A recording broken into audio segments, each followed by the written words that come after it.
auditeurs et téléspectateurs de notre émission La vérité originale de la Bible. Nous vous saluons tous au nom de Jésus-Christ, de partout où vous êtes.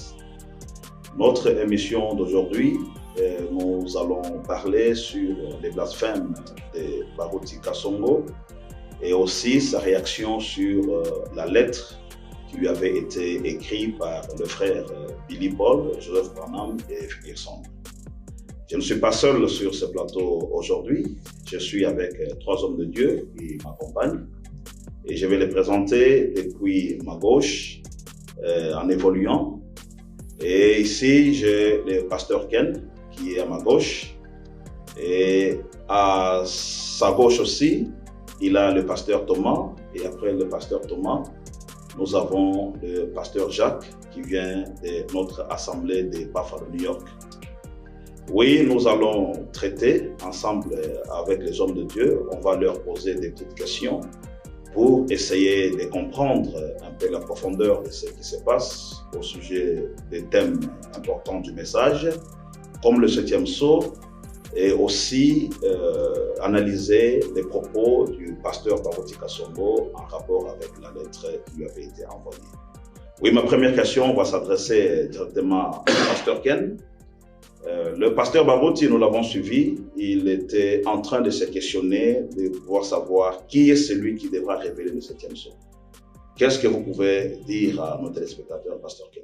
Ce que nous pouvons dire aux téléspectateurs, c'est répéter exactement ce que le Créateur, Yahweh Elohim, avait déjà donné à son prophète comme réponse à cette question.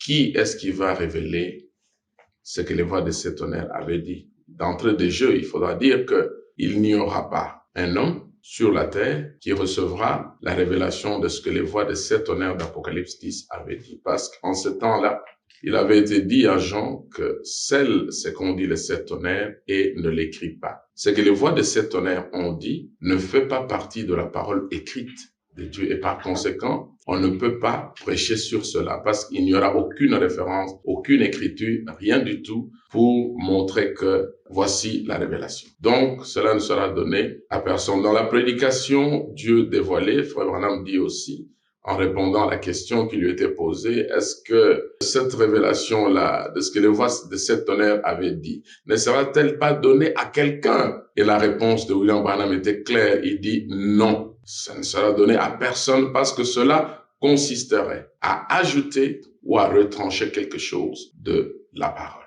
Vous voulez dire que les sept tonnerres d'Apocalypse 10, 3 à 4 demeurent un mystère? Jusqu'aujourd'hui, c'est un mystère non écrit. Les mystères écrits ont été révélés, comme la semence du serpent, le mariage et le divorce, les 6 premiers sceaux, ainsi de suite. Mais ce que les voix de ces tonnerres avaient dit fait partie ou font partie de mystères non écrits au sujet desquels personne ne recevra la révélation en cet âge. Pasteur Thomas, vous pouvez aussi nous dire, parce que le pasteur Baruti reconnaît aussi que les 7 tonnerres sont des mystères non écrits de la Bible, mais il avance encore notre argument pour montrer que ce sont les 7 tonnerres non écrits dans la Bible qui vont dévoiler tous les mystères de la Bible. Que pouvez-vous dire à ce sujet-là? Oui, nous pouvons dire qu'il est dans la confusion parce que il a une difficulté au niveau de l'écriture. L'écriture parle effectivement que chapitre 10, verset 4, que lorsque l'ange de l'Alliance mit un pied sur la terre, un pied sur la mer, il a rugi comme un lion et on nous dit que les 7 tonnerres firent entendre leur voix. Alors, la confusion de Baruti vient à ce niveau-là. Il dit oui, bien sûr, les 7 tonnerres ne sont pas écrits, mais ce sont 7 voix. Alors, pour lui, la révélation viendra des voix. Et non pas de l'écriture. J'ai bien suivi ce qu'il a dit et j'ai compris que c'est là que réside sa difficulté. Il dit effectivement, c'est un mystère qui n'est pas écrit, mais comment on renoue la révélation? Parce que ce sont les voix de cette tonnerre qui donnent la révélation. De quelle voix se réfère-t-il? Voilà. Nous voulons comprendre un peu ça. Alors moi je pense qu'il se réfère à sa propre voix ou à la voix du diable. Parce que lorsque nous étions encore un peu plus jeunes, il y avait leur ancêtre Mukuna, leur ancêtre dans la foi. Nous, notre ancêtre dans la foi, c'est Abraham. Eux, leur ancêtre, c'est Mukuna. Et Mukuna entendait des voix. Mukuna entendait les tonnerres dans son dos. Dans le dos. Dans son dos. Ça, c'est très grave. Et il disait vraiment,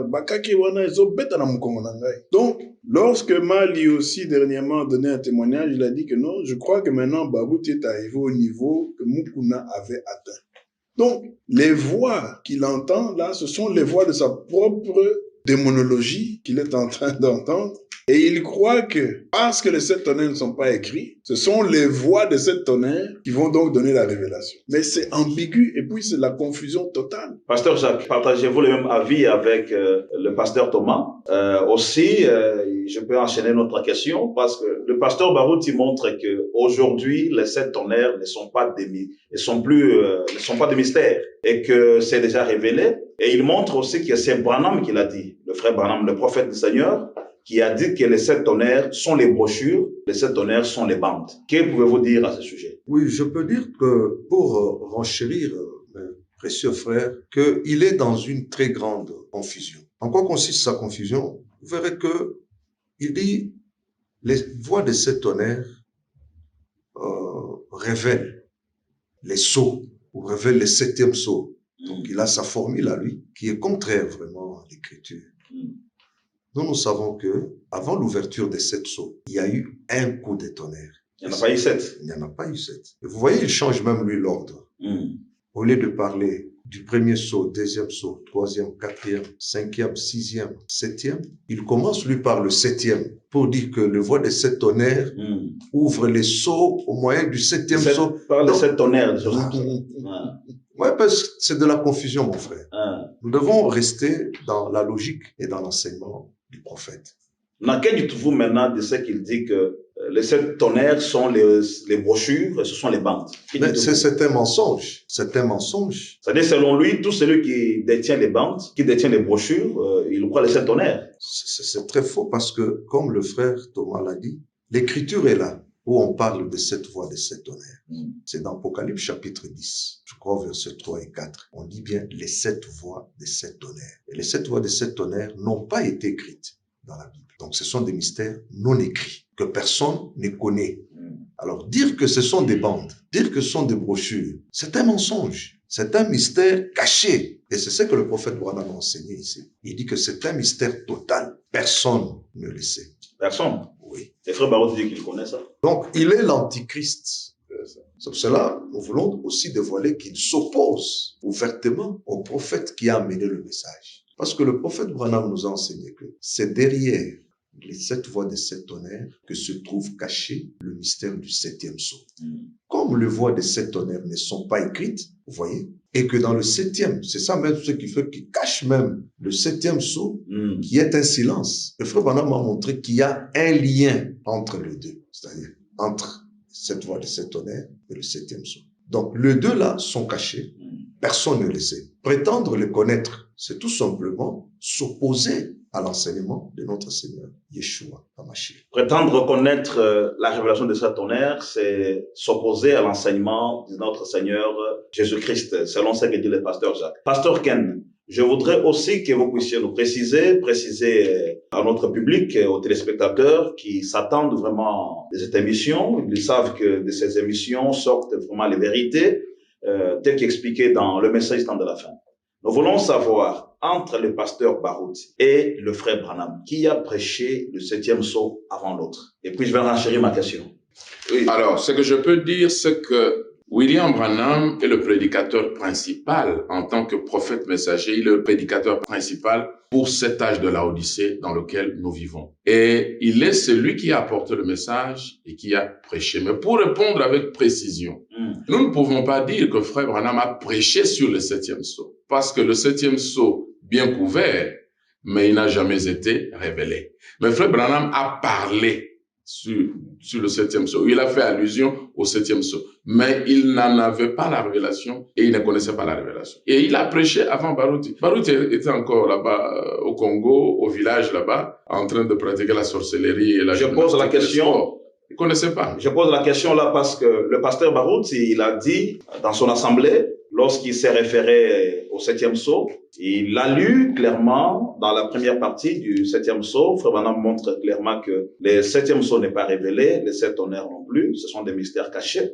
Et qu'il s'est référé aussi à la deuxième partie où Frère Branham a enregistré une autre deuxième partie du 7e sceau. Et le frère Barouti a dit à frère Branham que frère Branham, tu es venu en retard. Non. Tu es venu en retard, nous n'allons pas accepter de ce que tu dis là, pas tu es venu en retard. Alors on voulait comprendre, frère Branham est venu en retard par rapport à quoi et à qui. Non, Barouti ne croit pas le message du temps de la fin. Barouti, c'est un aventurier. Tout le monde sait que ce frère Branham qui a apporté le message et la parole. Et frère Branham n'est pas venu en retard. C'est lui, Barouti, qui est resté en retard avec Satan dans la confusion. Que ce soit avant à la date du 24 ou du 25, comme tu as dit tout à l'heure, mais nous voyons que frère Branham a dit la même chose. Par exemple, ici, dans la prédication, le 7e sceau, je suis en train de lire dans le grand livre où ils ont mis ensemble les sceaux, ils ont intitulé le 7 sceaux, le paragraphe 323e. Frère Branham dit ceci. Or, quel est le grand secret qui repose sous ce sceau, le 7e sceau? Il dit, je ne sais pas ce que c'est. Je ne le sais pas. Je n'ai pas réussi à le déchiffrer. Je n'ai pas réussi à savoir précisément ce qui précisément était dit, mais je sais que c'était ces 7 tonnerres qui se sont fait entendre coup sur coup, qui ont simplement tonné à cette reprise. Et cela s'est déployé pour montrer autre chose que j'ai vu. Et alors, quand j'ai vu cela, j'ai cherché l'interprétation, mais c'est passé à toute vitesse là. Mais je n'ai pas réussi à le déchiffrer. C'est tout à fait vrai. Ça, c'est Frère Branham qui dit ça. Ça, c'est Frère Branham qui dit clairement qu'il ne connaît pas. Il a cherché l'interprétation du 7e sceau. Il n'a pas trouvé. Mais maintenant, dans le complément... Donc... C'est dans la partie que le frère Barouti refuse ou bien c'est la partie qu'il accepte là? Parce qu'il y a une partie qu'il accepte et une partie qu'il refuse. Ça, c'est déjà dans la partie qu'il accepte. Ah, ok. Maintenant, je vais lire dans la partie qu'il refuse. Parce que dans la partie qu'il refuse, là, nous sommes déjà au paragraphe 391. Vous voyez? Donc, dans les deux parties, que ce soit dans celle qu'il accepte comme celle qu'il refuse, le prophète de Dieu a dit la même chose. Il dit ce paragraphe 391. Bon, maintenant, est-ce que vous remarquez à l'ouverture du 7e sceau, voilà qu'il y a aussi 3 mystères. L'un dont je parlerai et dont je parlais, c'est le mystère des 7 tonnerres. Maintenant, il précise, il dit, les 7 tonnerres dans le ciel, donc depuis le ciel, pas depuis la terre, pas dans l'église, pas dans le ciel, pas au Branham Tabernacle, ni au Barouti Tabernacle. Il dit, mais les 7 tonnerres dans le ciel vont dévoiler ce mystère. Il parle dans la forme du futur. Et là, nous sommes en 63. Les voix de ces tonnerres n'avaient pas encore retenti. Et la révélation sur ce que ces voix avaient dit, eh bien, n'était pas donnée. Il dit, mais les 7 tonnerres dans le ciel vont dévoileront ce mystère. Et ce sera quand? Il dit, ça se passera juste au moment de la venue de Christ. Parce que Christ a dit que personne ne savait quand il reviendra. De quelle venue s'agit-il là-bas? Est-ce la seconde venue? Lorsqu'il est en train de parler ici, la venue qui est en rapport avec les voix de 7 tonnerres, c'est Apocalypse chapitre 10. C'est là que nous voyons le Seigneur Jésus-Christ descendre comme l'ange de l'Alliance, posant un pied sur la terre et un pied sur la mer et rugissant comme un lion. Et à ce moment-là, les 7 tonnerres font entendre leur voix. Logiquement, chronologiquement et historiquement, ça veut dire que ces 7 tonnerres feront entendre leur voix après le temps de l'église épouse, après que l'église soit déjà partie dans l'enlèvement. Parce que dans 1 Thessaloniciens 4, lorsque le Seigneur Yeshua descend pour prendre son église épouse dans l'enlèvement, n'est-ce pas? La Bible ne dit pas qu'il va poser un pied sur la terre, un pied sur la mer. Il va s'arrêter dans les airs. Et les morts en Christ ressusciteront premièrement, et ceux qui seront vivants, leurs corps seront transmués, et ensemble, nous monterons à la rencontre du Seigneur dans les airs. Mais vous voyez, cet événement a lieu plus tard après. Nous comprenons que cela n'a pas de rapport avec la seconde venue de l'Église, ni quoi que ce soit avec l'Église. Alors, pasteur Thomas, le pasteur Barouti s'est aussi référé à la prédication que Frère Branham a apportée. Je ne pense pas que c'est une prédication, mais ce sont les questions et réponses de 1964. Et il insiste d'ailleurs que ça, c'est une année après l'ouverture des sceaux. C'est-à-dire quelque chose qui est venu une année après l'ouverture des sceaux devrait être la vérité. Alors, il se réfère à ça, où il montre, Frère Branham dit là-bas que les 7 tonnerres sont révélés dans les sceaux. Pour la question est posée à Frère Branham, c'est le 7e sceau, les 7 tonnerres sont révélés. Frère Branham a dit que non, c'est révélé dans les sceaux. Est-ce que pouvez-vous confirmer cette déclaration de Frère Branham? Et que pouvez-vous dire à nos téléspectateurs? J'ai cette question ici. C'est la question numéro 395 dans les questions et réponses du 30 août 1964. Et c'est ambigu. D'abord, la question elle-même. La question dit, les 7 tonnerres qui correspondent à 7 mystères ont-ils déjà été révélés? Ont-ils été révélés dans les 7 sceaux, mais sans que jusqu'ici,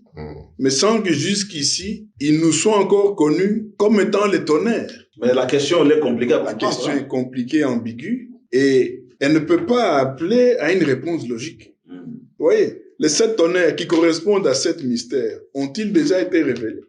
C'est compliqué, les 7 mystères.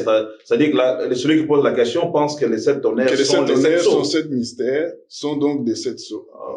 Il dit, ont-ils été révélés dans les 7 sceaux, ces 7 mystères-là, alors que ce sont 7 voix, mais sans que jusqu'ici, ils nous soient encore connus comme étant les tonnerres? Ça, c'est une question biaisée.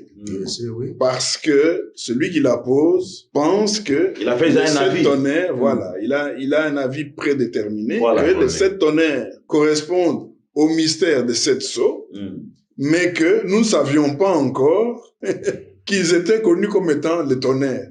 Vous voyez qu'il passe de 7 tonnerres aux tonnerres. Donc, c'est une façon tout à fait ambiguë d'apporter la confusion.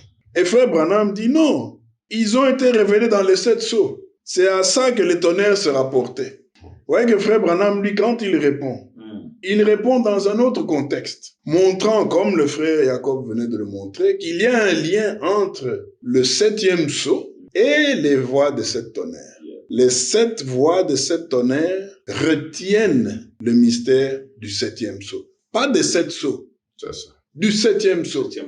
C'est là où vous voyez qu'il y a toujours la confusion entre les 7 mystères, les 7 tonnerres, tout cela. C'est comme les gens parlent aussi souvent des tonnerres sans préciser. Sans préciser de quoi il s'agit. Ici, c'est le tonnerre qui nous apporte la pluie ou quoi.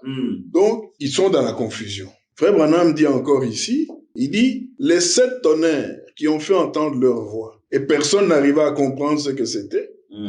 Jean savait ce que c'était, mais il lui a été défendu de l'écrire. Il a dit, mais le 7e ange, au jour où il sonnerait de la trompette, les 7 mystères de 7 tonnerres seraient révélés. Vous voyez que lui-même, Frère Branham, dit quelque chose qui n'est pas en accord avec l'écriture. C'est ça. 1 an plus tard. Et ça, c'est un phénomène qui est bien connu de la part des hommes de Dieu. Et ça prouve bien que la révélation ne vient pas de lui. Parce que c'est un homme qui parle. C'est ça. La révélation vient de Dieu. Quand Dieu la lui donne, c'est Dieu qui parle. On peut dire en d'autres termes qu'en ce moment-là, le frère Branham n'était pas sous l'inspiration. Ça, ce n'est pas une inspiration. Parce que les 7 voix, pour reprendre exactement ce qu'il dit, le 7e ange ne viendra pas pour révéler les 7 mystères de 7 tonnerres. Le Apocalypse 17 qu'il a cité ici ne dit pas cela. Nous pouvons le lire dans la Bible. Mais le frère Baroud, sans vous interrompre, il montre que le 7e ange là, qui viendra avec la trompette, il montre que c'est l'ange de l'église de Laodicée.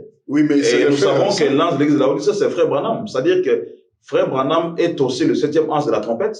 On va comprendre. Frère Branham est probablement l'ange de la voix et non pas de la trompette, parce que l'ange de la trompette, dont il parle aussi dans le temps et le signe de l'union, au paragraphe 100, cet ange-là sonne de la trompette, effectivement, dans Apocalypse 11, au verset 15. Et là, l'église est déjà partie. Là, l'église est déjà partie, puisque cette proclamation-là apporte le millénium. On proclame le millénium. Donc, il ne peut pas être l'ange de la trompette qui va annoncer le millénium sur la terre, non. Mais il pourrait, dans ce sens-là, être l'ange de la voix. Et quelle est cette voix-là? Ce n'est pas la voix de cette tonnerre. C'est cette voix-là qui apporte la révélation sur les mystères écrits de la parole. Les mystères non écrits, comme celui de cette tonnerre, ne seront pas révélés. Il y a un temps où ils seront révélés, parce que là aussi, il faut qu'on précise, les 7 tonnerres n'ont pas été révélés dans le ministère de Frère Branham, mais il y a un temps Oui, parce que nous serons révélés. Les gens critiquent l'église primitive. Ils critiquent l'église primitive. Et ils disent que l'église primitive dit que les sept tonnerres ne seront jamais révélés. Nous ne disons pas cela. En réalité, ce qui avait été dit là-bas est vrai, c'est que les sept tonnerres des cieux donneront la révélation en ce temps-là. Vous avez même demandé quel temps?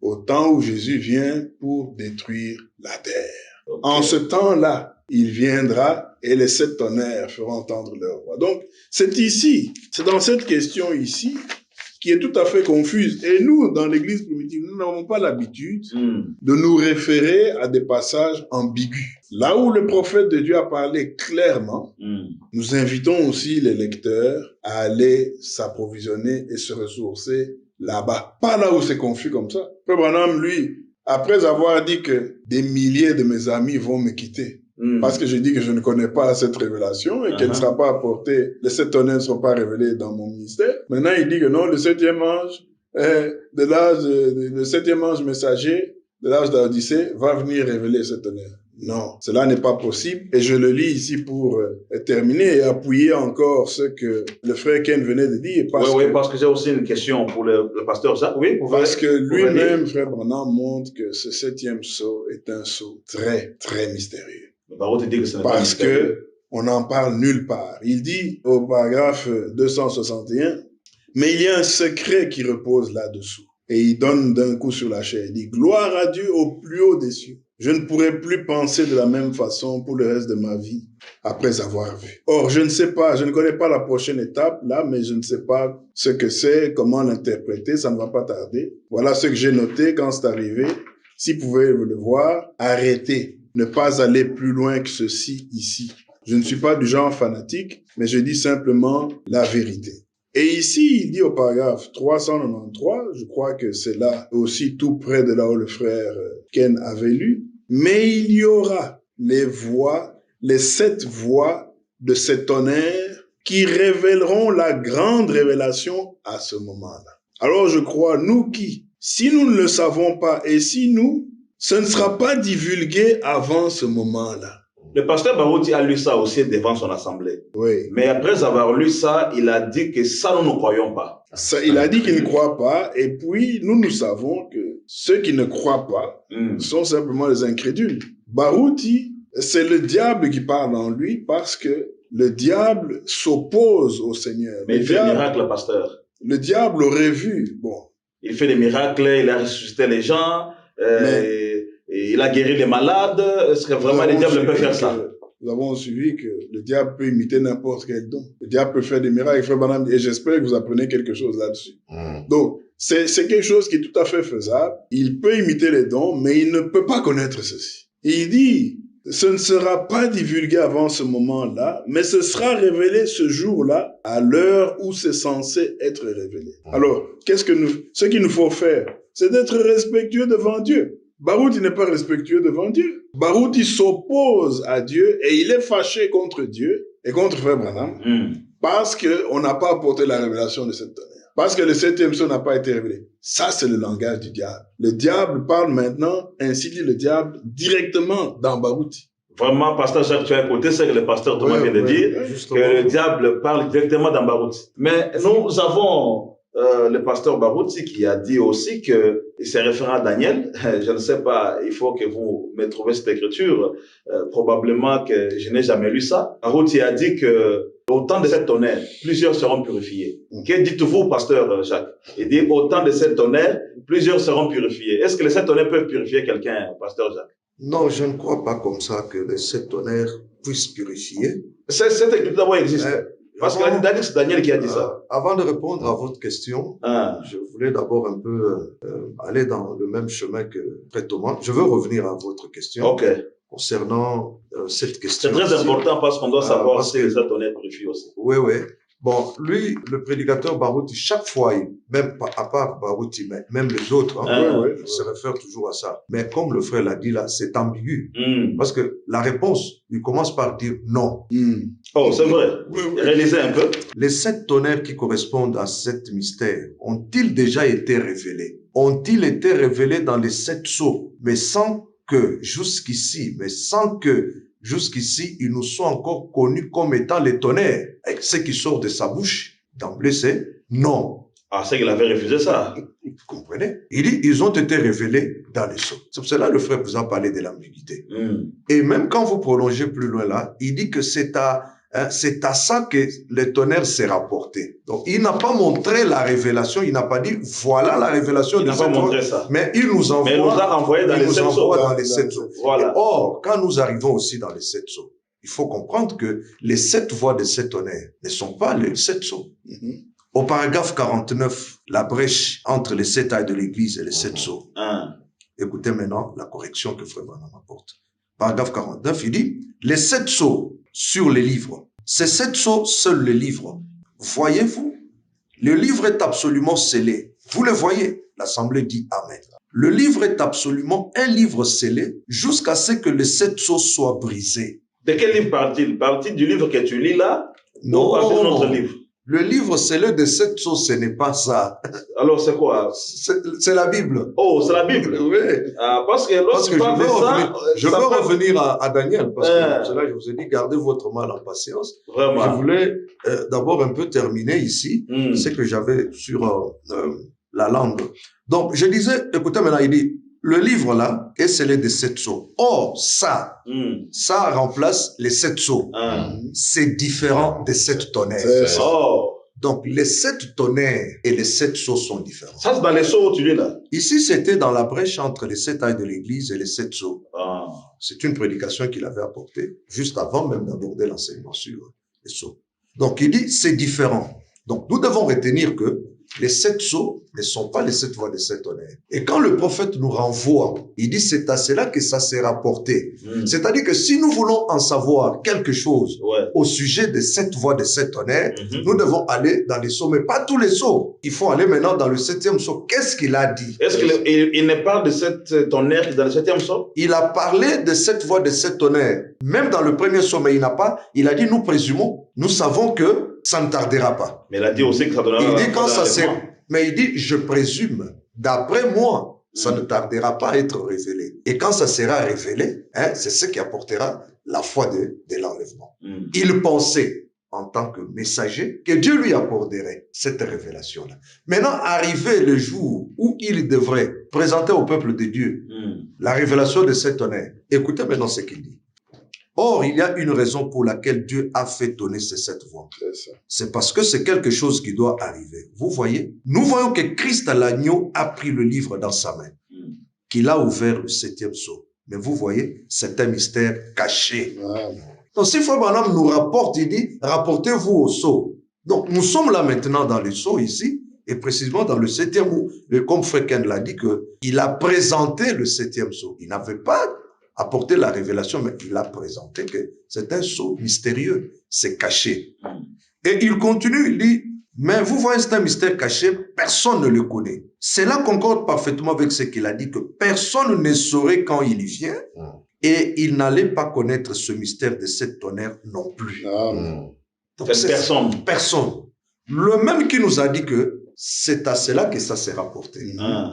Il nous dit ici que c'est un mystère caché. C'est-à-dire que maintenant, là, tu lis dans les sceaux, là où il a renvoyé. Et pas tous les sceaux, je suis dans le 7e sceau. Dans le 7e sceau. Mais comme tu parles de ça aussi, ça me vient en esprit. Le pasteur Barouti a dit que dans le 7e sceau, Frère Branham a dit plus de 1000 fois que les 7 honneurs et les 7e sceau sont révélés. C'est un mensonge, parce que je peux lire ne fût-ce qu'à 2 endroits ici. Bon, maintenant, est-ce que vous avez remarqué à l'ouverture de ce 7e sceau, voilà qu'il y a 3 mystères. L'un dont je parlais et dont je parlerai, dont j'ai parlé. C'est le mystère des 7 tonnerres. Les 7 tonnerres dans le ciel vont dévoiler ce mystère. Ça sera juste au moment de la venue de Christ. Parce que Christ a dit que personne ne savait quand il reviendrait. Ça, c'est déjà quand même un exemple comme quoi que ce n'est pas révélé. Maintenant, pour en venir à votre question. Voilà, c'est très important.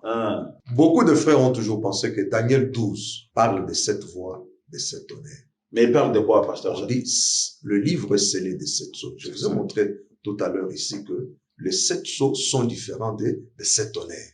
Le livre scellé des 7 sceaux devrait être gardé, scellé, jusqu'au temps de la fin. Et vous dites très bien que les 7 tonnerres, d'après ce que lui dit, que les 7 voix de 7 tonnerres purifient. Ils vont purifier. Mais il dit le contraire de ce que la Bible dit. On dit plusieurs les liront et la connaissance augmentera. Et on ne peut pas lire les 7 On tonnerres. ne peut pas lire quelque chose qui n'est pas écrit. Quand vous dites je fais la lecture, c'est-à-dire qu'il y a des écrits. Ouais. Mais au sujet de cette voix de 7 tonnerres, Jean dit j'allais écrire. Mais jouis une voix qui dit celle ce qu'on dit de voix de 7 tonnerres et ne l'écrit pas. C'est que le message de cette voix de 7 tonnerres, cela n'a pas été écrit. Mais par conséquent, les sceaux, le premier sceau c'est écrit.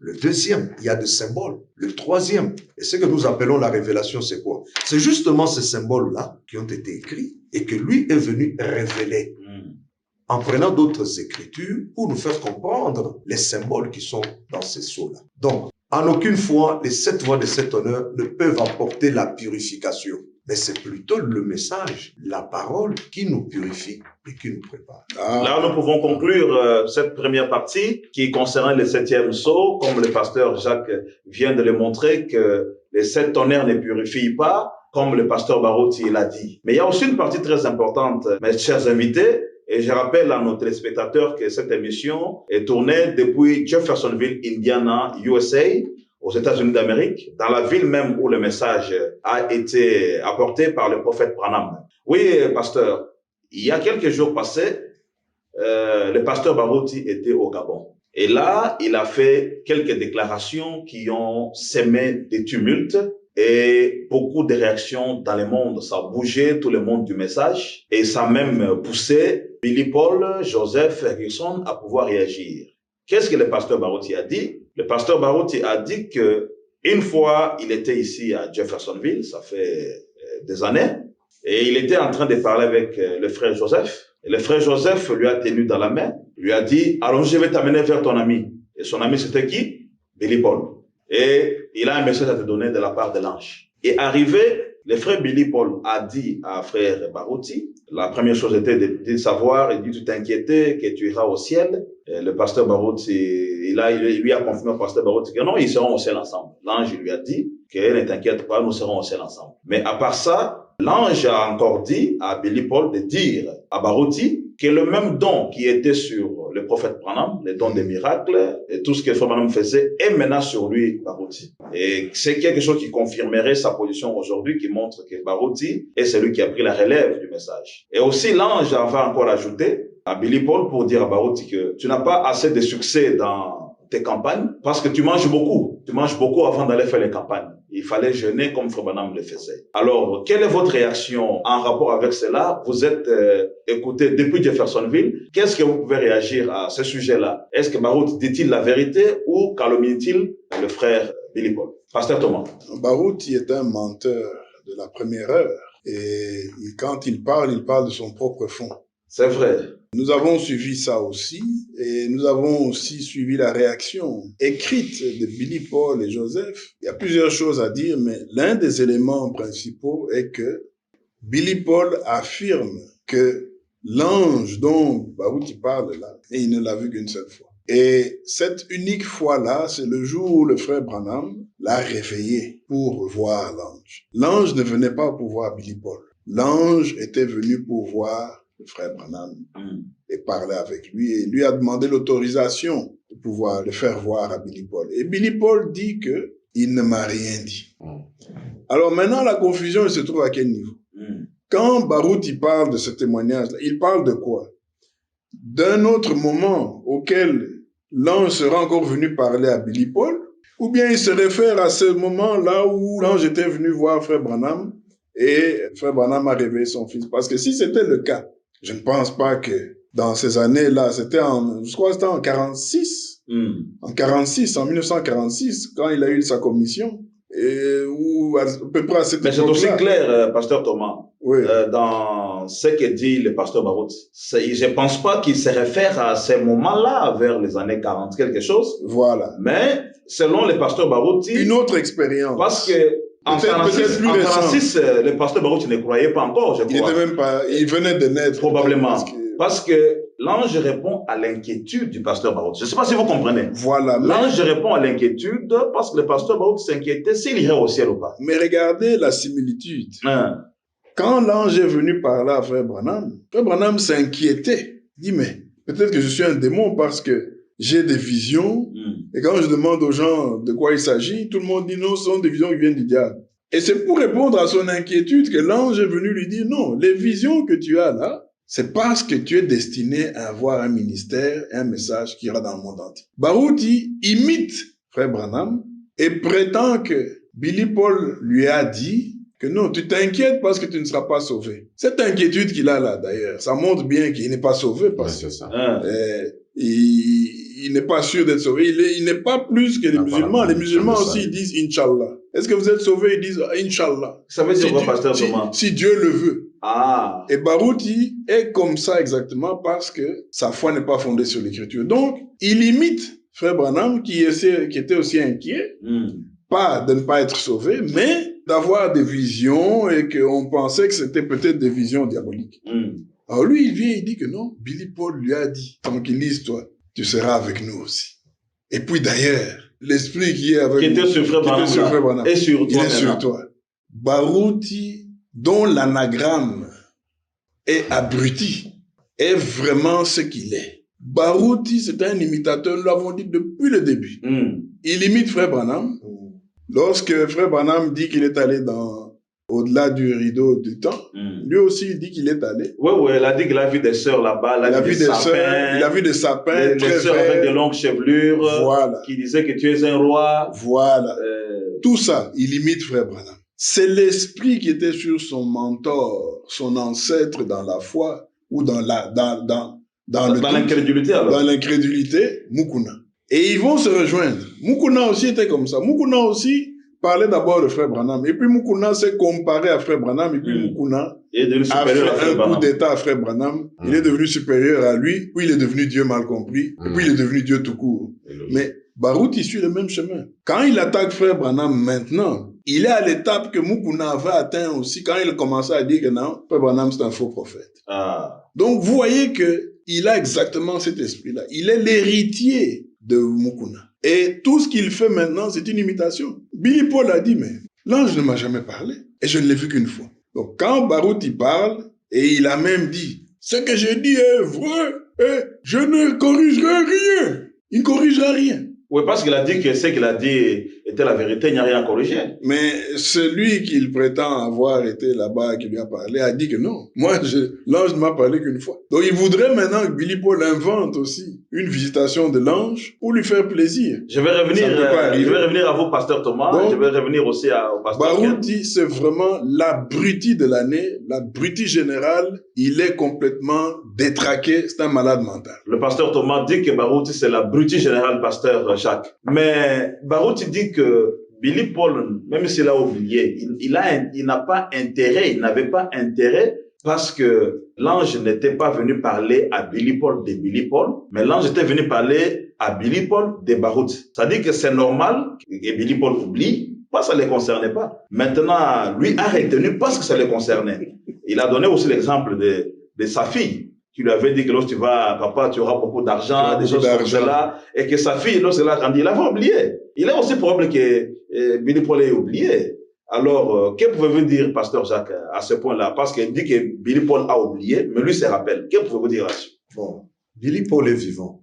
Et il a même écrit, ils ont écrit conjointement avec Ferguson, pour montrer que dans tout ce que Baruti a dit, il y a du mensonge. Pourquoi? Parce que Billy Paul aussi, quand j'ai lu cette lettre, il voulait voir l'ange. Billy Paul avait demandé à son père, William Marion Branham, il dit, chaque fois que vous nous parlez de l'ange du Seigneur, je veux quand même voir l'ange. Et frère Branham lui a dit que non. Quand il sera là, je te dirai, et tu viendras pour le voir. Billy Paul dit qu'il n'a vu que cet ange-là, d'après son témoignage, qu'une seule fois. Seulement une seule fois. Ah. Il n'y a pas eu une autre fois. Non. Et que, à moins que j'aie mal lu, mais j'ai compris aussi le témoignage de Billy Paul.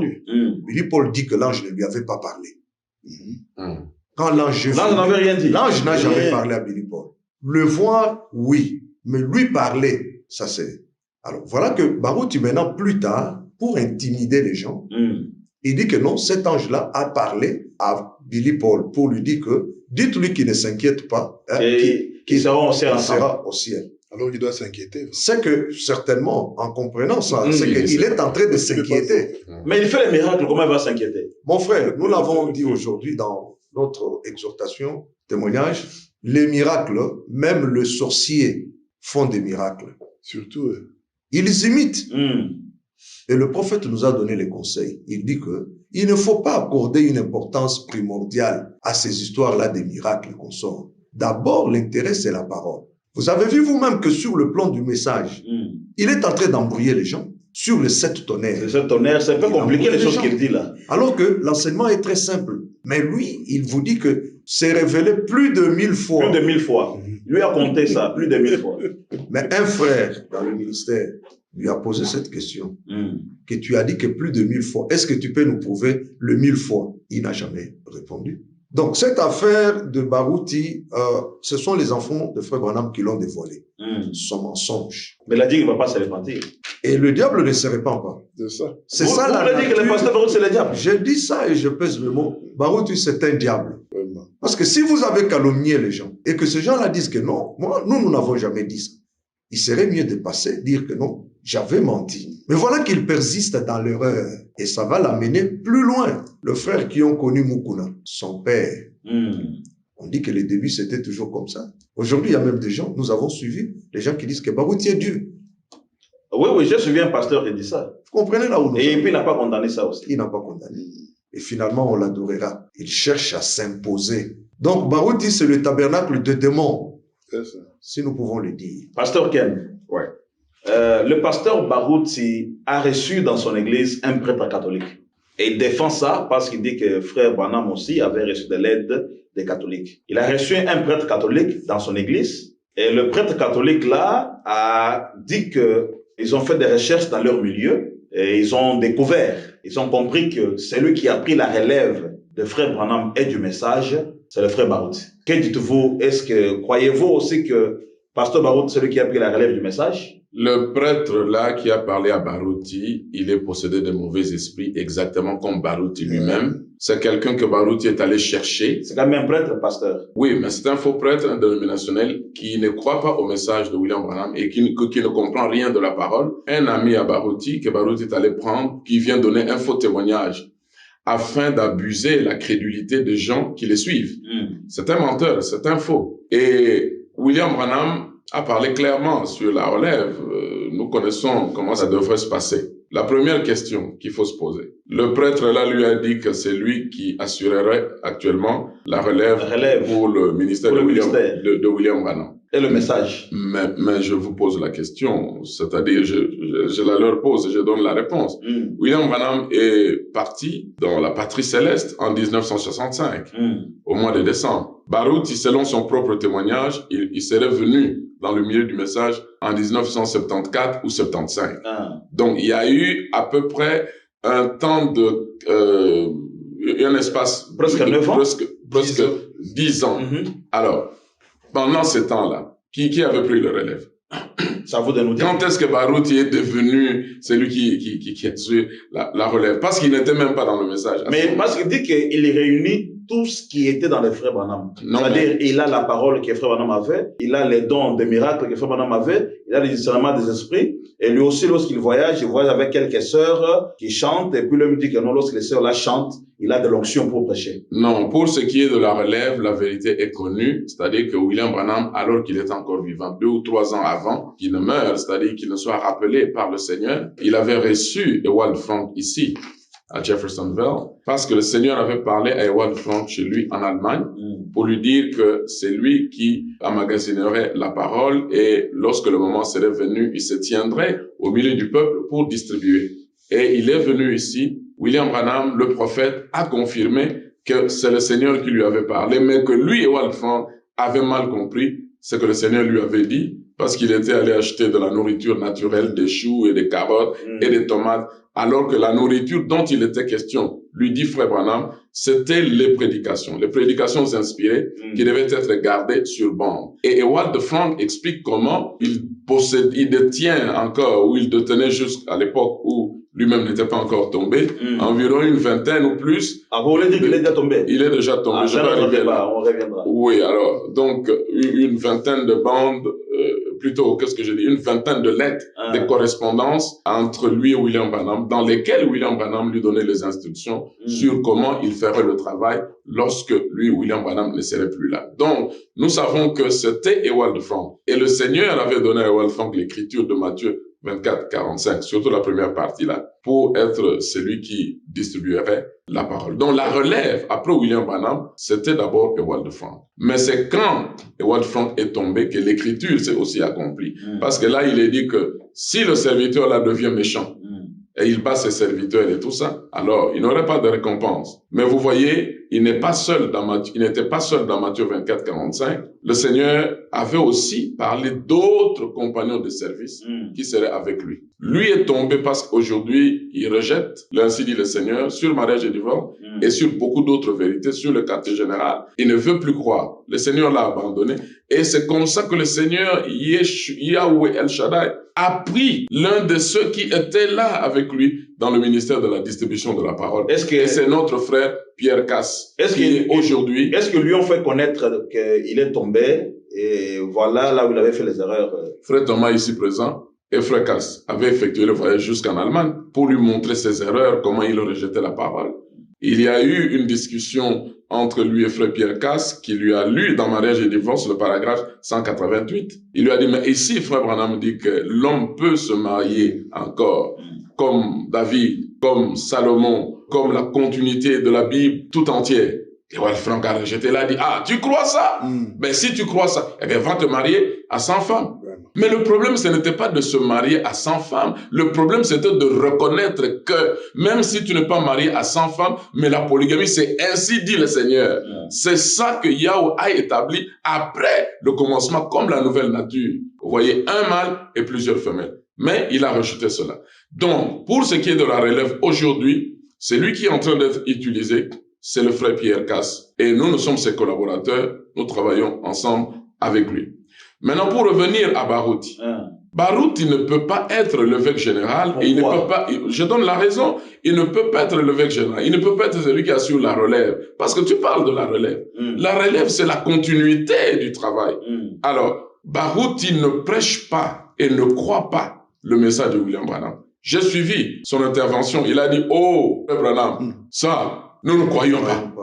Donc, Frère Branham dit que Dieu m'a dit, Elohim m'a dit, c'est ainsi dit le Seigneur, que le secret du 7e sceau ici est caché derrière le voile de cet honneur et que le secret du 7e sceau n'est pas dévoilé. C'est un secret par lui dit, ça, nous ne croyons pas. Comment quelqu'un qui est têtu, quelqu'un qui est incrédule à ce point-là, peut assurer la relève? Il est un peu comme en guerre contre les frères Branham. Oui, parce qu'il est jaloux de frère Branham et il n'est pas un peu en guerre. Il est pleinement, totalement, de la tête aux pieds, en guerre contre William Branham et contre le message que William Branham a apporté. Un autre élément. Pour que quelqu'un puisse assurer la relève, l'évêque général, alors il fallait que ce soit un correcteur, c'est-à-dire un surveillant qui est là pour veiller à la pureté, à l'intégrité du message. Il doit être celui qui corrige les erreurs. Or, lui-même, aujourd'hui, il est une pépinière, c'est un champ très fertile de fausses doctrines. Pasteur, comment peut-il être celui qui assure la relève alors qu'il est le prédicateur de fausses doctrines?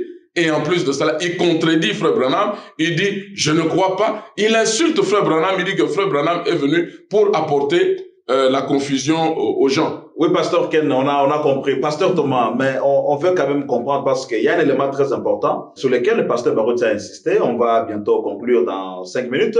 Il a montré que dans cette lettre, et puis vous l'aviez aussi lu, que le frère Joseph a confirmé dans cette lettre, bien qu'il reproche à Baruti quelques mensonges sur lesquels il doit se repentir. Mais il confirme aussi dans cette lettre-là que le Congo ou l'Afrique centrale a été vraiment ensemencé par le frère Baruti. Et le frère Baruti dit que oui, ce ne sont pas les bandes qui ont fait ça, c'est lui qui a ensemencé toute l'Afrique et même les États-Unis et ailleurs. Alors, que pouvez-vous dire à ce sujet? Croyez-vous aussi quand même que le pasteur Baruti, c'est celui qui a prêché tout le monde, même vous y compris? Oui, l'ensemencement, là, il n'est pas précisé de quoi il s'agit, mais effectivement, il a ensemencé le pays avec les fausses doctrines. Oh, c'est vrai. Oui, mais nous arrivons à un tournant en réalité, à un moment historique aussi, parce que la chute de Baruti était prédite déjà. Lorsqu'ils nous ont excommuniés de Riguigny, Frère Casse avait prophétisé, il dit que Dieu va détruire le mur que vous avez érigé pour empêcher les enfants de Dieu de sortir. Et ce qui arrive aujourd'hui est historique. Toutes les assemblées, qui soient à Lubumbashi, à Kolwezi, partout là-bas, toutes les assemblées suivaient le ministère de Val-Franc pour la distribution de la nourriture. C'est Barouti qui, le premier, en 86, a suivi les Joseph Branham, qui venait au Congo avec le système des bibliothèques. C'est Barouti celui qui a fait ça. C'est Barouti qui a été l'un des premiers, si pas le premier, à suivre Joseph. Mais il les injurie aujourd'hui. Voilà. Il dit que les bandes d'ailleurs, comme ils sont, Voilà. il a dit que ces blancs-là, il a dit que ces blancs-là n'ont prêché personne comme ils sont là. Et il dit, c'est ce qui est aussi vrai, il dit, ils ont même apporté les bandes en question là. Comment s'appelle notre place là où il y a souvent à Camagnon, là, cet endroit-là. Oui, les stades de martyrs. Bonkabi ou tout ça, ouais. cet endroit-là. Ouais. Alors, il dit qu'ils ont mis les bandes. Il dit qu'il y avait 0 personne. Oui, j'ai entendu. Il a dit qu'il y avait presque 10 000 personnes, mais 0 croyants qui... Il y avait 10 000 places. 10 000 places. 10 000 places prévues dans le stade. 0 personnes qui sont venues. Ils ont fait jouer la bande comme ça. Personne n'est venu. Alors, ce qu'il dit, c'est aussi vrai. Il dit que, mais les bandes n'ont converti personne. Non baptisé personne aussi. Non baptisé personne aussi. Et ça, c'est une réalité. Donc, il a dit ces blancs-là sont infertiles, non pas de ministère. Voilà. Mais il le dit quand? Nous sommes en 2020. Vraiment. En 86, il ne voyait pas ça. Donc, l'aveuglement qu'il avait là, c'est pour confirmer qu'il ne pouvait pas être l'évêque général. Un évêque général n'est pas un aveugle. Un évêque général est une sentinelle qui est là sur la tour et qui voit l'ennemi venir. Frère Casse avait déjà vu ça. Frère Casse est le seul, je suis témoin, en 86, à s'être opposé à Joseph Branham. Il a dit, vous venez ici parce que vous avez la franchise de votre père pour la distribution des brochures, mais la distribution spirituelle de la nourriture, et Val-Franc l'avait déjà fait avec Frère Barillier. Le Frère Casse avait c'est quoi? Frère Casse, c'est quelqu'un qui a le Mpiko mondial en Lingala. Il a vraiment le zèle pour le Seigneur. Et en 86, ici, il l'avait déjà dit. Il dit que vous entrez dans le champ d'autrui. Et c'était vrai parce que déjà en ce temps-là, ce que Barouti vient de comprendre maintenant, Frère Casse montrait déjà que non, vos bandes là ne vont jamais évangéliser. Barouti était en retard, hein? Il est en retard. De plusieurs années, je crois. Oui, les vierges folles sont même plus rapides que lui. Oh. Lui, Barouti, ne comprenait pas que les bandes ne feront rien. Barillier et Franck avaient déjà fait un grand travail. Mais je pense qu'on doit revenir sur ce sujet. Et c'est vraiment très très important de comprendre que nous sommes à ce tournant-là. Le même Barouti qui hier avait adoubé Joseph et l'avait encensé de tous les lauriers, aujourd'hui, il est en train de dire qu'ils n'ont rien fait. Il est jury là, ce blanc-là ne connaît rien. Avec toutes sortes de noms d'oiseaux. Parce que il a compris à retardement. Barouti est une bombe à retardement.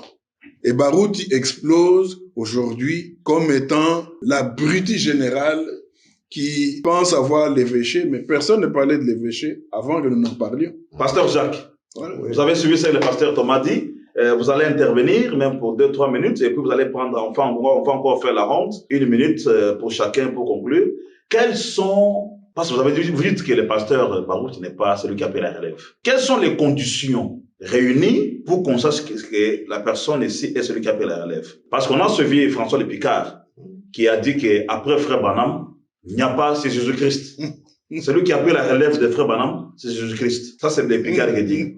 Il y a aussi un autre qui dit les mêmes choses. Mais comment saurons-nous que c'est celui-ci qui a réellement pris la relève? Quels sont les critères, pasteur Jacques? Il faut d'abord la fidélité, pour aller un peu trop vite, la fidélité au message du temps de la fin. Celui qui devrait venir après le prophète Branham, lui-même l'avait déjà dit, ça tombe ici, à juste titre. Puis Seigneur, je t'ai pris de m'aider. C'est dans le 7e psaume. Je commence à dépérir, Seigneur. Je sais qu'il ne peut plus me rester beaucoup de jours. Aussi, je t'ai pris de m'aider. Permets que je sois fidèle. Seigneur, honnête. Là, je suis en train de te donner alors les critères. Là. Ça sont les critères. Fidélité, honnêteté, sincérité, afin que je puisse porter le message aussi loin que j'ai été destiné à le porter. Et rien de tout ce que tu as cité n'est pas dans les frères Barouti. Frère Barouti, tout ça, lui, n'est pas sincère, il n'est pas fidèle. Nous avons démontré ici que il est malhonnête. Hein? Et quand viendra le moment où je devrais me reposer, quand j'arriverai au fleuve et que le flot commenceront à m'emporter, ô Dieu, permets que je puisse remettre cette vieille épée à quelqu'un d'autre. Qui s'en servira? Et ça, c'est une réponse aussi, mon frère, hein, à tous ceux qui disent qu'il n'y a pas de relève. Et que le problème de la relève, c'est un faux problème. Non, le prophète en a parlé. Il parle de quelqu'un qui devrait s'en servir, remettre cette vieille épée à quelqu'un qui s'en servira avec honnêteté. Seigneur, qui portera la vérité. Voilà. Accorde-le, Seigneur. Donc, vous voyez que... En d'autres termes, je comprends, sans vous interrompre, ça vous donne l'idée de continuer. Oui. Ça veut dire que cette personne qui devait apporter l'épée devait être un prédicateur. Absolument, il devrait être prédicateur. Mais on dit que ce sont les bandes qui ont pris la relève. Ça, c'est mais écoutez, mon frère, les bandes ont pris la relève, non. Et puis d'autres disent que non, celui qui a pris la relève, bon. Il y a des gens qui débordent. Les bandes n'ont pas de ministère. Vous comprenez, frère? Les bandes, nous les auditionnons, nous nous ressourçons et nous ramenons ça même à la Bible pour apporter la prédication devant le peuple de Dieu. Mais les bandes en soi n'ont pas de ministère. Nous avons les ministères dans Éphésiens chapitre 4, verset 11. Dieu a établi dans l'Église. Il y a des apôtres, il y a des prophètes, il y a des docteurs, il y a des évangélistes, il y a des pasteurs. La Bible dit pour le perfectionnement des saints en vue de l'œuvre du ministère. Comme vous avez la parole, on va commencer notre conclusion avec vous. Ma question est simple. Qu'est-ce qu'on peut retenir du pasteur Barouti? C'est un faux prophète. C'est un faux. C'est un faux. Il n'a pas la vérité. Il n'est pas sincère. Il n'a pas l'honnêteté. Et par conséquent, c'est ce que les gens doivent retenir de lui. Il n'est pas celui qui a pris la relève. La relève, les anciens vous ont expliqué, qui ont goûté le bon moment. C'est Frère Franck qui avait pris la relève après le départ de William Branham. Lui-même, Barouti le reconnaît. Il a dit dans une de ses prédications que cette mission, cette œuvre, c'est l'œuvre de Frère Franck. S'attaquant aux enfants de Frère Branham. Vraiment, pasteur, nous sommes en pleine conclusion. Vous ajoutez encore des choses. Je pars avec ma soif, mais nous y reviendrons là. Vraiment. Pour montrer que Frère Franck est celui qui avait commencé. Pasteur Thomas, que peut-on retenir de Barouti? Bon, il était même aussi votre pasteur, hein? Comme il me l'a dit aussi, qu'il vous a baptisé, il a baptisé les frères Casse, et je vous aurais baptisé. Il est votre père spirituel. Qu'est-ce qu'on peut retenir de lui? Vous, surtout son fils. Barouti n'est pas notre père spirituel. Barouti nous a baptisés. Il nous a baptisés, mais l'appel que nous lançons maintenant, c'est un appel à tous les membres de son assemblée. Un appel à sortir de l'assemblée où Barouti est. Pourquoi? Parce que nous étions là. Voilà, parce que nous étions là, nous connaissons Mali, nous connaissons tous les prédicateurs de Riguini. Nous étions à Riguini, nous pouvons parler en connaissance de cause. Nous disons à tous ceux qui sont là-bas de sortir maintenant, immédiatement. Nous sommes sortis déjà depuis 83. Nous avons une longue avance, surtout les frères qui sont là-bas. Sortez de là parce que Barouti Abruti Tabernacle est devenu une habitation de toutes sortes de démons, d'esprits impurs, d'oiseaux odieux. Quand vous voyez même quand Barouti sort ses élucubrations, l'assemblée est là, elle se demande ce qui se passe, elle est hirsute, tout en se demandant qu'est-ce qui se passe. Ils sont hébétés. Donc, qu'ils sortent de là parce que le temps est venu pour eux de découvrir la vérité. Nous qui étions là-bas, nous sommes sortis. Et nous avions déjà prophétisé que tous ceux qui sont là-bas sortiront aussi. Barouti, c'est un criminel qui cherche seulement à s'enrichir. Il n'a rien de Dieu en lui et il est arrivé à son paroxysme. Et comme on dit, l'orgueil précède toujours la chute. Barouti a chuté, Barouti est tombé comme Babylone. Il est temps maintenant de la quitter parce que le temps pour recevoir le salaire de son péché est arrivé. Vraiment. Sortez de là et Dieu vous bénira à l'extérieur. La conclusion du pasteur Thomas est un appel à sortir de Barouti Tabernacle. Pasteur Ken, que dites-vous de pasteur Barouti? Barouti Kasongo, c'est un faux prophète. C'est un aventurier religieux à qui Dieu n'a jamais parlé. Il n'a pas de ministère. Il est en train de faire du scoutisme dans le milieu du message. Il faut que les gens arrêtent de penser et de croire qu'il a un don. Il n'en a pas. Il veut seulement, il lit les brochures et il veut imiter ce que Frère Branham a dit. Il faut qu'il arrête de dire aux gens qu'il a le même esprit qu'avec Frère Branham. Non. S'il avait le même esprit qu'avec Frère Branham, il prêcherait la même révélation, la même parole que Frère Branham a apportée lorsqu'il dit que le 7e sceau est révélé. Là, il contredit Frère Branham. Lorsqu'il dit que les 7 sceaux, c'est ça les 7 tonnerres. Il contredit Frère Branham. Lorsqu'il dit que ce sont les voix de tonnerre qui vont donner la foi de l'enlèvement. Il contredit ainsi dit le Seigneur de la révélation parce que Enoch et Élie et le Seigneur Yeshua et tous ceux qui ont été enlevés, ils n'avaient pas eu besoin de tonnerre pour être enlevés, mais c'est la puissance du Saint-Esprit, le baptême du Saint-Esprit qui nous enlèvera de terre. Donc c'est un faux prophète qui aujourd'hui est à la recherche de la gloire. Il veut être un grand homme apprécié, craint et tout ça, d'où alors il doit donner le faux témoignage. Il vous dit qu'il fait des miracles où? Il les a fait où? À Tchéla. Mais le miracle là, c'est Dieu là, c'est seulement un Dieu de Tchéla. Seulement un Dieu de Tchéla, un Dieu qui agit à Katakokombe et qui agit. Mais à Kinshasa, à Mamayemo, partout ailleurs là, les malades sont pleins. Comme s'il y a beaucoup d'incrédules à Kinshasa. Aucun paralytique n'a jamais marché. Lui-même n'est pas guéri. Par la prière de Barout. Lui-même, il est malade. Il a prié, Dieu ne l'a jamais guéri. Comment il peut aller guérir? Vraiment, chers auditeurs, téléspectateurs de notre émission La vérité originale de la Bible, nous croyons que vous restez encore avec la soif. Les hommes de Dieu ont parlé, ils ont montré clairement qui est Barouti, ils ont montré que c'est un faux prophète, un faux prédicateur, un menteur, fils du diable. Et ils ont vraiment dit tout ça sur Barouti. Et le message que le pasteur Thomas a lancé, un message fort, qui est un appel à sortir. Et c'est par là que nous terminons notre émission. Nous vous rappelons que cette émission est tournée depuis le centre missionnaire de Jeffersonville, Indiana, aux États-Unis, ensemble avec mes invités. Et nous saluons aussi les concours de nos frères qui sont à la technique, les frères William Tumba, les frères Boaz Kalonji et aussi l'équipe entière de Early Church of Yeshua HaMashiach. Nous vous disons tous shalom et que le Seigneur vous bénisse.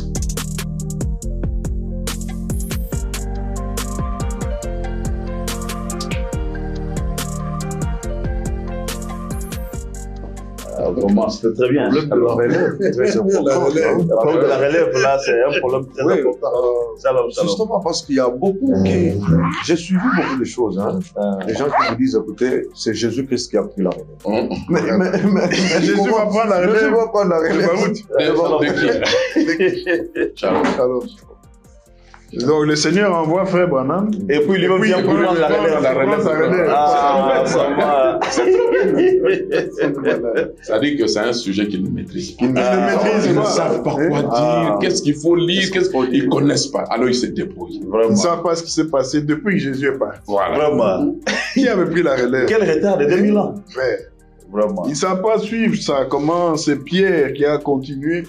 Parce que même quand on parlait du prêtre qui est venu couronner le ministère de Barouti. Mais en réalité, quand les catholiques avaient déjà dit que Pierre est le successeur, que Pierre est le premier pape, et que le premier pape, le deuxième, là, j'ai oublié son nom, Zoba numéro 2, là, est le successeur de Pierre. Quand ils ont dit ça, ce n'était pas vrai. Maintenant, quand ils disent que Barouti est le successeur de Frère Branham, c'est la même logique. C'est la même logique. Le même mensonge. Le même mensonge. Ce n'est pas vrai non plus. Ils font comme si Frère Branham, c'est Pierre. Hein? Alors maintenant, ils veulent commencer une sorte de papoter. Une sorte de papoter. Barouti maintenant est le successeur de Pierre, successeur de Branham. Mais quand les catholiques disent que vous êtes le successeur de quelqu'un, c'est très dangereux. Et puis les catholiques les reconnaissent. C'est que c'est terrible. Et puis c'est pas les catholiques, c'est lui. C'est lui qui a... Le ménonite, là. C'est le seul qui reconnaît. C'est le seul qui reconnaît Barouti. Vraiment. Barouti, lui, a été élevé... Les Bégas disent que c'est Jésus-Christ lui-même. Ouais, qui a pris la relève. Dieu et Jésus-Christ maintenant... Et puis le Picard, lui, il est Branham est Dieu, Jésus-Christ c'est son prophète. Il dit, ce n'est ni un Africain, ni un Américain. C'est Jésus lui-même. Donc, il voit Jésus dans les rues en train de... Oui, c'est terrible. Mais la vérité reste la vérité. La vérité reste la vérité. Au tout début, lorsqu'on parlait de Matthieu 24, 45, quel est donc ce serviteur fidèle et prudent, il ne voulait pas aussi entendre ça. Non. Un huitième message. Voilà. Un huitième message. Mais aujourd'hui, il réclame aussi la citation de la Bible chapitre 4, première partie. Pour dire que non, c'est lui les noirs là qui doit prêcher aux Américains et aux autres. Ils viennent à ça en retard. En retard. Ils disent non, les banques n'ont rien fait. Mais pourquoi vous avez soutenu les Il y a bibliothèques? un de leurs qui avait dit dans les temps que l'église primitive a toujours une longueur d'avance. Bien sûr. Les kilomètres viennent toujours en retard. En retard. Ils viennent à l'aéroport, nous sommes déjà partis. C'est pour ça qu'ils viendront chercher l'enlèvement, alors nous sommes déjà enlevés. Déjà. Le Picard lui-même, Ferguson avait dit à Frère Thomas lorsqu'il avait exposé à Kinshasa, il dit frère, je ne te connaissais pas, mais je t'apprécie. Oui. Lorsque le frère avait fait la démonstration pour montrer que non, il y a un quartier général aujourd'hui, il y a la relève. Après le départ de William Marion Branham, le quartier général de son vivant, c'était à Jefferson. Jeffersonville, là où nous sommes. Oui. À Jefferson. Quand le prophète est parti, le quartier général s'est déplacé pour aller à Krefeld. À Krefeld. Et à Krefeld, l'évêque général était là. Et même ne croyait pas qu'il était l'évêque général. Et à un certain moment, c'est ça le problème. Vous dites qu'il est l'évêque général, mais lui-même ne croyait pas ça. Lui aussi ne croit pas dans le quartier général. Il ne croit pas. Il dit que c'est au ciel. Comme si quand les gens ont des problèmes, ils montent au ciel pour aller résoudre ça. Parce qu'ils croient que nous sommes comme Rome. Parce que Rome est la seule dénomination qui a le quartier avec les témoins de Jéhovah. Tout le monde a refusé le système de quartier général, sauf Rome et les témoins de Jéhovah. Alors, ils croient que, en croyant au quartier général, nous sommes une dénomination comme les catholiques. Les catholiques sont des imitateurs. Sont les imitateurs du véritable quartier général. Donc, on ne parlait pas du quartier général de l'évêché ni de la relève jusqu'à ce que nous nous en parlions. Et c'est ça que j'ai dit à Vibidi, là. Il dit, mais toi, tu refuses qu'il y ait la relève seulement parce que Baruch s'est autoproclamé évêque général. Vraiment. Alors tu es dans l'erreur. Ah, c'est ça. Parce que lui, il disait que non, il n'y a pas d'évêché après Frère Branham. Pourquoi? Parce que Baruch avait dit... Mais il a reconnu aussi quelques jours passés. Maintenant, lui, Vibidi a dit qu'il est l'évêque général maintenant aussi, de tout le Kasaï, quelque part là. Ah, cette affaire. Donc quand ils ont vu que, nous n'avions jamais lu ça. Il y a quelque chose ici. Ils ont dit non, c'est nous qui sommes les plus anciens. Mais pourquoi vous n'avez pas vu ça? Pourquoi vous n'avez pas vu ça? Dieu ne vous a pas montré. Mais ce n'est pas vous. C'est rangé du côté de Jésus-Christ. Tu as la brochure de Frère Branham. Mais tu dis justement le contraire de ce que Frère Branham. Vraiment, ça c'est l'espérance de Christ. Vraiment. Que Dieu vous bénisse. Ah, oui. C'était très bien. En tout cas.